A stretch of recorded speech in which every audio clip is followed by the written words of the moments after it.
time-lapse. Time-lapse video is one of the best ways to capture the movement of the northern lights. And if you put your camera shooting time-lapse, you will get a lot of still pictures as well, and you can use them as a still photo also.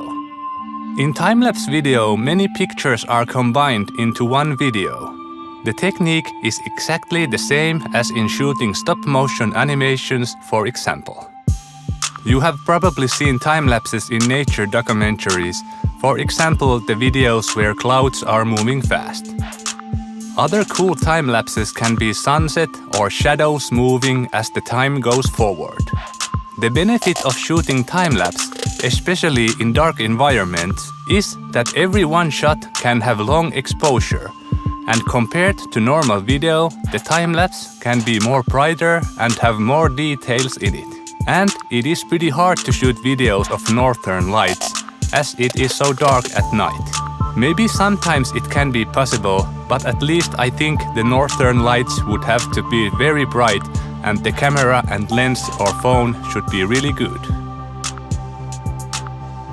There can be time-lapse modes in phones and cameras, or if not, you can make the camera take pictures with a remote shutter.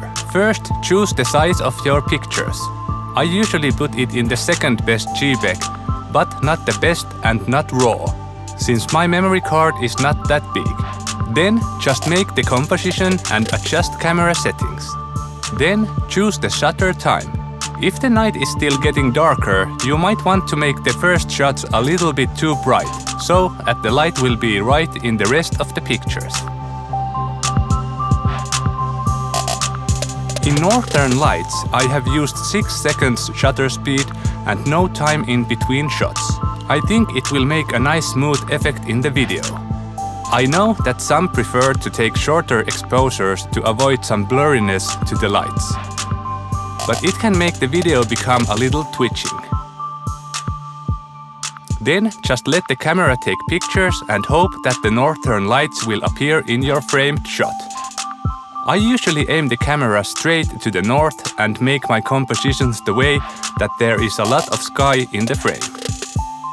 Sometimes I like to take something also in the foreground, but mostly I prefer to have best chance to catch the moving lights in my time-lapse and do some artistic compositions with my other camera. When taking pictures, don't touch the camera. Don't stop to check if the settings are good or anything else, because a smallest movement will ruin the time-lapse.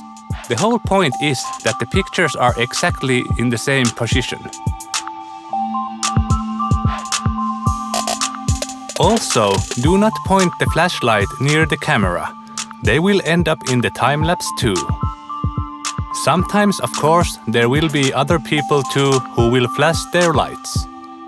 Also nowadays there are so many airplanes that will go through the shots many times too. It is also a good idea to have some kind of lens warmer that reduces the moist or ice gathering in the lens. It is not fun to realize when checking hundreds of pictures that they have been blurred because of the moist. One simple and easy trick is to put hand warmer under the lens. There are also some USB-powered lens warmers in the market. In other time-lapses like moving clouds or sunset for example, I usually take pictures with 4 seconds in between. The camera settings depends on the situations. I think it is good to have some exposure time like 1 second or so to make a bit smoother time-lapse, especially if there is people moving around in the time-lapse or something. You will learn the best ways by trying.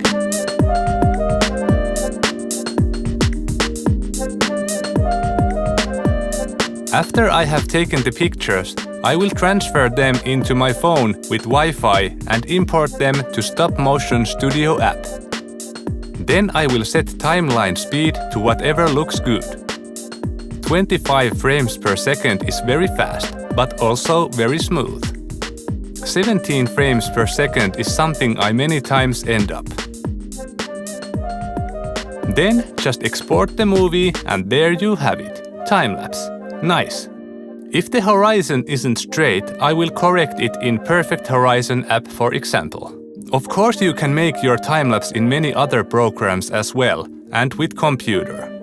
It might be possible to do time-lapses straight in the camera or phone also.